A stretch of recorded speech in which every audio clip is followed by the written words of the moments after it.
And namaste. What's up, y'all, and welcome to Pop Cultured. I'm Carrie, that's Cedric. We are your humble pop culture servants, here to give you all the latest and greatest news in the pop culture world from the last week. This week started out kind of slow when it comes to pop culture, but it definitely picked up steam by the end of the week, and we have a lot to discuss. So without further ado, let's get into it.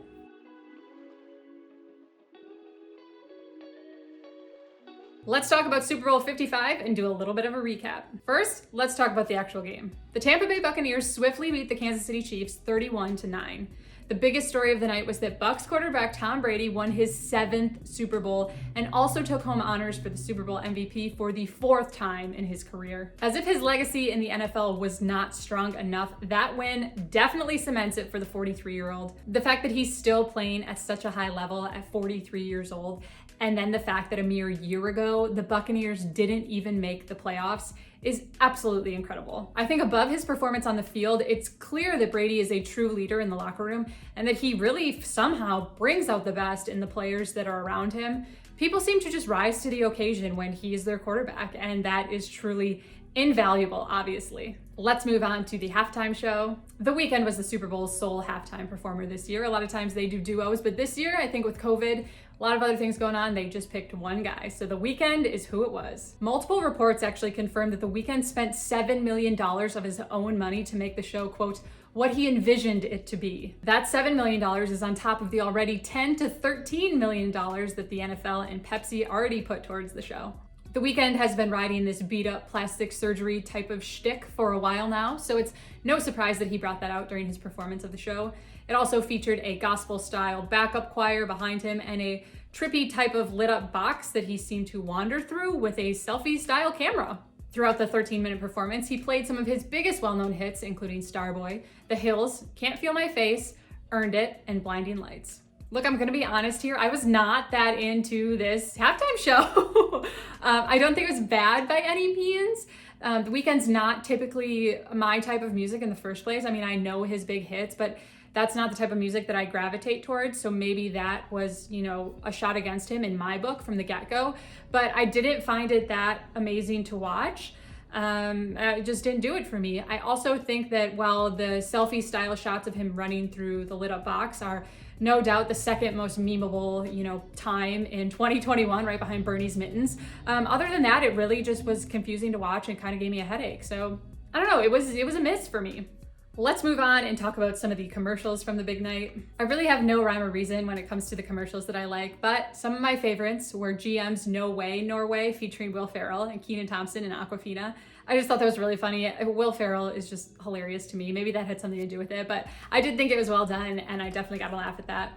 I also thought that Tracy Morgan and Rocket Mortgage was really funny. They did a Pretty Sure type of skit, and I don't know if it was just Tracy Morgan, but I thought it was really funny and I definitely laughed out loud at it. I also found the Michael B. Jordan and Amazon Alexa voice one to be really creative and funny, so that was another one of my favorites as well. Then, of course, you have the tearjerker commercials. The Toyota commercial featuring the Jessica Long story I thought was really great. And I also really liked the Michelob Ultra Happy commercial. I just thought it was really well done and I liked the message a lot. Moving on to our next story, Bruce Springsteen is arrested for a DWI in New Jersey. The Grammy-winning musician was arrested on November 14th, 2020 at Gateway National Recreational Area. Further details regarding the arrest have not yet been shared, but Gateway National Recreation Area includes the area of Monmouth County, New Jersey, the same county where Springsteen was raised and where he continues to live today. We all saw Springsteen not that long ago in January when he performed outside the Lincoln Memorial in Washington, D.C.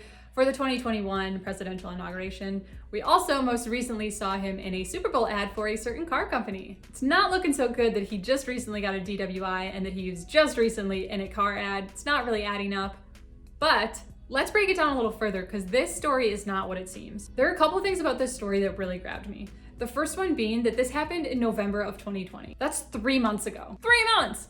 So if it happened 3 months ago, why are we just hearing about this now? Strange indeed. The other thing about this that just makes this entire story kind of weird is that according to a report from the New York Post, Springsteen's blood alcohol content level was only 0.02, below the New Jersey limit of 0.08, like well below it. The Post story goes on to say, Springsteen had been riding his motorcycle on the peninsula on November 14th when he was, quote, spotted by fans who asked him to pull over and take some pictures, according to a source. Bruce stopped, took the pictures, and then the fan offered him a shot of liquor, which he took while sitting on his bike that was stationary. Park police were close by and saw what happened and immediately pulled Springsteen over as he drove away. According to a spokesperson for the National Park Service, Springsteen was charged with a DWI, reckless driving, and consuming alcohol in a closed area. But am I the only one a little confused here? How can he be charged for a DWI when he was well below the legal limit?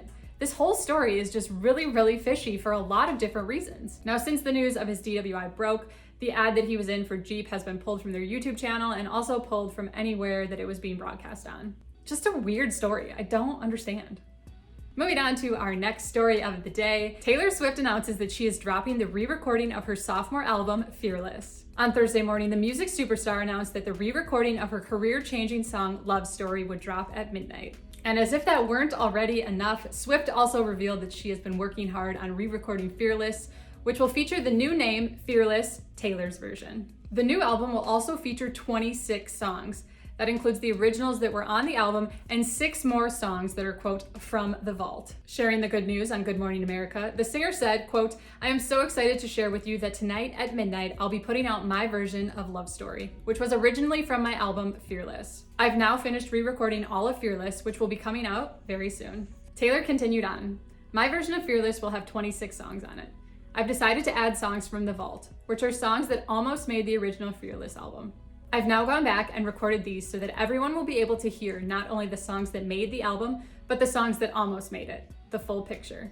Fearless, which is Swift's second studio album, sat at the #1 spot for 11 weeks and is one of the best-selling albums of the 21st century. It also won her Album of the Year at the Grammys in 2009, making her the youngest artist ever to win the award at the time. Let's break this down a little bit further. For the past few years, Taylor has been entangled in some drama regarding the ownership of her masters. I actually did a deep dive on this topic and Taylor and the ownership of her masters in a separate pop culture news break episode that I will link above right now if you want more information on the X's and O's of it all. But here's the Cliff Notes version of it. In August 2019, Taylor confirmed that she planned to re-record her first 5 albums, Taylor Swift, Fearless, Speak Now, Red, and 1989, once she was legally able to. So while we knew this was coming, we did not know when it was coming, and we definitely did not know that it was going to include brand new music. It is so incredible. I have been so vocal about the fact that Taylor from her country days is my favorite Taylor, and I remember going to Target and buying the physical CD of Fearless and then blasting it on repeat. It was like the story of my teenage years, my high school years. And so this is so much nostalgia for me. And I can't wait to hear the new versions. And not even that they'll be different. Maybe the songs will sound the same, but it will just be coming from a place of her owning her music fully. And I'm excited about that. And I'm also excited to hear the songs that didn't make it, because she had said that those songs are all going to be ones that she wrote from the time period of when she was 16 years old to 18 years old. So it's going to be like traveling back in time to Taylor, like teenage Taylor's brain. And I can't wait. I'm so excited for this to come out. Our final news story of the week is a fun one. Jeopardy and Alex Trebek's family have donated 14 of his suits to the Doe Fund. The show and Alex Trebek's family have announced that they are donating 14 of his famous suits and hundreds of accessories to the Doe Fund. The Doe Fund is a really great nonprofit that provides work, housing, vocational training, education, and social services to underserved people who have experienced addiction, homelessness, and incarceration. The donation includes 300 neckties, 58 dress shirts, 25 polo shirts, 15 belts, 14 suits, 14 sweaters, 9 sport coats, 9 pairs of dress shoes, 3 pairs of dress slacks, and 2 parkas. The clothes have been given to the Doe Fund recovery program called Ready, Willing, and Able to be worn for people who are going to job interviews. Mike Richards, the show's executive producer, had this to say in a news release, quote, "During his last day on set, Alex extolled the virtues of everyone opening their hands and their hearts to those who are suffering. Donating his wardrobe to those who are working to rebuild their lives is the perfect way to begin to honor that request." The donation is the latest tribute in memory of Trebek, who died at age 80 on November 8th, 2020 from pancreatic cancer. This is simply a heartwarming story, you guys. If you're not familiar with the Doe Fund, they do amazing work, and this is such a cause that is obviously near and dear to his heart. So I love that they chose to do this as a way to honor him and honor what was important to him. It's really just kind of hard to believe that he's gone, honestly. It still hasn't really sunk in, but a really great story nonetheless. Let's move right along into some congrats and condolences for the week. Our first congrats of the week goes out to Michael B. Jordan. The reigning sexiest man alive turned 34 on February 9th. Happy birthday to you, Michael B. Our next congrats of the week goes out to Jennifer Aniston. The TV and film icon turned 52 on February 11th. She is amazing. I love her. She'll always be Rachel Green to me, but nonetheless, happy birthday, Jen. Our next congrats goes out to Aaron Rodgers. The Green Bay Packers quarterback casually announced in his MVP speech that he had gotten engaged.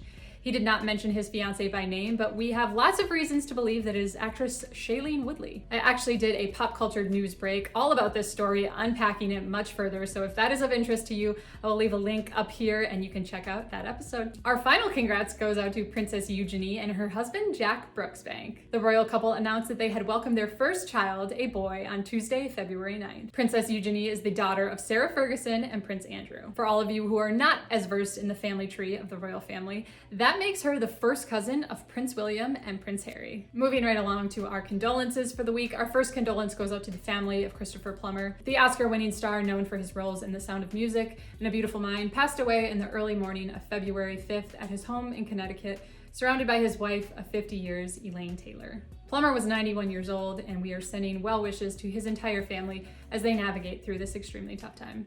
And that's gonna do it for the show for today, you guys. As always, let me know your thoughts about any of the stories I covered in the comments below. I would love to know what you guys think about the halftime commercials at the Super Bowl. I would also love to know what you guys think about Taylor Swift releasing her new music.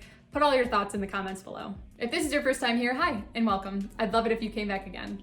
I hope you enjoyed the show today, and if you did, please give this video a thumbs up and subscribe so that you don't miss next week's show. If you want to keep up with me on a daily basis, you can find me on Instagram. I am at Carrie.Gillaspie. That's going to do it for today, y'all. Thank you so much for being here. You have officially been pop cultured.